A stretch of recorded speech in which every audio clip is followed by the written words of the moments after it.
Hello everyone, this is Soundodger Plus, a game that's just come out in the last day or so, developed by Studio Bean as you can see, but released through Adult Swim Games, who've had a few good releases over the last few months. Incidentally, Adult Swim Games is a name I've never quite figured out. How do you have an Adult Swim? Like, do you go for a swim while watching porn on your laptop? Wouldn't that be inconvenient? I don't know. Let me know if you know what an Adult Swim actually is. But that's beside the point. The point is Soundodger Plus. And I've been having a pretty good time with this. It's an idea that's very simple, and so could be very limited, but they've done quite a lot to extend the experience as much as possible. And I don't want to waffle about this too much. I will return to the menu to show you some of the extra stuff later on, but for the time being, let's just see some gameplay, shall we? I could go into the play mode here. The game does come packaged with some levels already included. But I prefer auto-gen mode, and that's really the mode where I think most of the gameplay comes from. So, the way this works, forgive me for clearing my throat, I still have a cough. The way this works is it's a music-based game. That is, a game that generates levels based on your music, in a way that I first encountered in an old PS1 game called Vib Ribbon. I don't know if anyone remembers that. And it's been done in a few other things since then, with varying degrees of success. Soundodger Plus is one of the better implementations, I would say. So, let's have a look, shall we? Auto-gen mode. I don't know if you can see this pop-up window, you probably can, but here's some music that I've got on this particular PC. I'm going to go with my theme tune. One of the advantages of having a YouTube channel with a theme tune is you can use the music in Soundodger. So if anyone's wondered, it's Threevil, or Evil with a 3, by Mr. Electric Demon. So here we go. And we're basically this little circle here.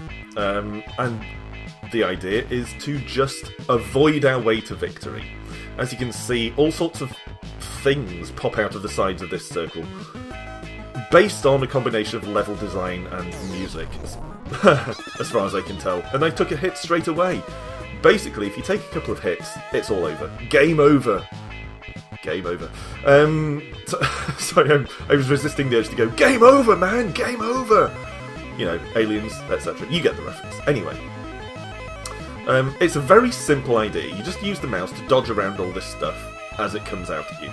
Some things just shoot across, some things are large, some things home in. I tend to be quite stressed by the homers. No homers, please. Oh yeah, I'm referencing The Simpsons. I'm that current. But there are a couple of things that prevent this being just a simple dodge your way. Bugger me. A couple of things that prevent this being just a simple dodge your way around the incoming projectiles in game. Like, there are a couple of other features. Obviously, the music is one of them. The levels change depending on the music you use. No homers! Go away! The other one is that it's basically a score attack. Once you finish the level, it's not like you progress onto something new. You know, it's not a campaign mode where you're heading towards a confrontation with an ultimate sound-dodging boss experience. You're trying to get the best score you can. And from what I understand, you cease to accumulate score when you take a hit or when you use the slowdown ability, like this, by holding down the left mouse button. Very useful ability, obviously. That song is actually quite an easy one. So let's go with a different song. I apologise to anyone who might want to sue me for this. If you own either of these songs and want me to, you know, desist, please let me know before you take me to court. But this one, I'm not going to try and pronounce it because it's Norse, but it's by a band called Harding Rock. This one is a lot harder, if you ask me. And I'm probably going to need my slowdown ability here. But there doesn't seem to be any energy bar to limit your use of the slow time ability. What the game does to regulate your use of that is, like taking hits, you don't accumulate any score when you're slowing down. Holy crap. When you're slowing down like that. So, although you do seem to have pretty much unlimited use of it, if you're interested in chasing your highest score, which you will be if you're replaying levels, You want to try and do it with as little slowdown as possible. So, that's the basic gist of the game. I mean, you're getting an idea of it here, the way things vary depending on your music, and even just the presentation, the colours change depending on your music. I'm very tempted to continue to the end of this just because I like the song, but let's not do that. Let's take a look at some of the other features. Go back to the menu. Now, you might imagine, very, very simple idea. Very catchy and engaging. Surprisingly addictive, but simple idea might wear thin quite quickly. And if it was down to just the packaged levels, that would definitely be the case. Even if it was based on your own music collection, that might be the case to an extent. But there's also this level editor. I haven't really fiddled with this. In fact, when I say really, I mean at all. I haven't touched it in the slightest. This is a new release, so I haven't spent loads of time with it. And I tend to do really badly with level editors. Believe me, level editors and I do not see eye to eye. But the fact that you can, if you're so inclined, design your own level editors and then combine them with your own music, I think brings a lot of longevity to a game that otherwise could wear out its welcome quite quickly. And you do it like this. You design a level, and then you would insert it in here along with an MP3 that you want to use. I want to draw attention to this bit, though. Add level and MP3 files to the Soundodger folder in your My Documents folder. It's that simple. I really love the simplicity of this. You don't have to go through any awkward uploading or syncing different things. You just copy or move your MP3s and levels into that folder, which is created automatically when you install the game. It's that simple. I really like that.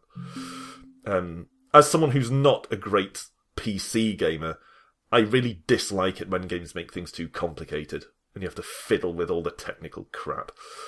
So anyway, this has been Soundodger. It's quite a quick look at the game, but then it is a very simple game, but surprisingly addictive. And I've been having a lot of fun with it.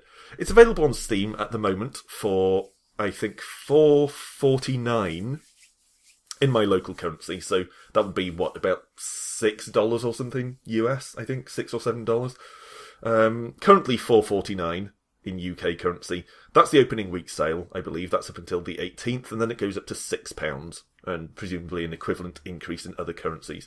But I do recommend taking a look at this. I'm going to jump back into playing with some Harding Rock here, but I do recommend taking a look at this if it seems at all up your street. The replayability of it and the fact that you can change your game experience pretty much an infinite number of times. Because, you have as many different Soundodger experiences as songs you can find. That lends a lot of, not depth, but a lot of durability to what is quite a simple idea. But the simplicity does lend itself to accessibility and a certain addictiveness. And at that price point, £5 to £6, that's nothing. So, yeah, I recommend Soundodger Plus if this idea seems at all interesting to you. I'll put a link below in the description box as usual. Until next time, thanks for watching, thanks for supporting the Indie Ocean. I'd like to encourage you to remember to click the thumb thing below the video, because it doesn't necessarily help me out, but it does make me feel good about myself. Thanks for watching, come back next time. Until then, bye for now.